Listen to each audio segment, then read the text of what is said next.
আসসালামু আলাইকুম বন্ধুরা, আজকে আরেকটা নতুন ভিডিও নিয়ে আপনাদের মাঝে হাজির হইলাম। আজকে একটা ইয়ারনি ফুল গ্যাস ওয়্যারিং করব। দেখেন, গ্যাস বাতি ছাড়া যেটা দিয়ে কাটিং করে ওই টসটা দিয়ে আমরা গ্যাস ওয়্যারিং করব। তো দেখেন আমরা কিভাবে গ্যাস ওয়্যারিং করি। চাইলে আপনারা করতে পারবেন এভাবে। একটু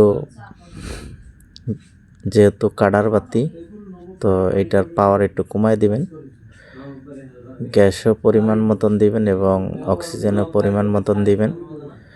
যেহেতু ছোট মাল ইয়ারনি ফুল একটি, তো বেশি হিট দিলে এটা গলে যাবে।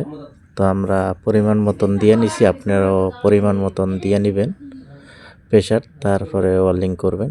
দেখেন আমরা করতেছি কি সুন্দরভাবে। তো যারা এই গ্যাস ওয়্যারিং করবেন আসলে এভাবে করতে পারবেন। দেখেন আমরা ওয়্যারিং করতেছি, তো সবাই ভিডিওটা সম্পূর্ণ দেখবেন। দেখে যদি ভালো লাগে কমেন্টস করে জানাবেন, তাহলে আরও নতুন নতুন ভিডিও আপনাদের মাঝে উপস্থাপন করব।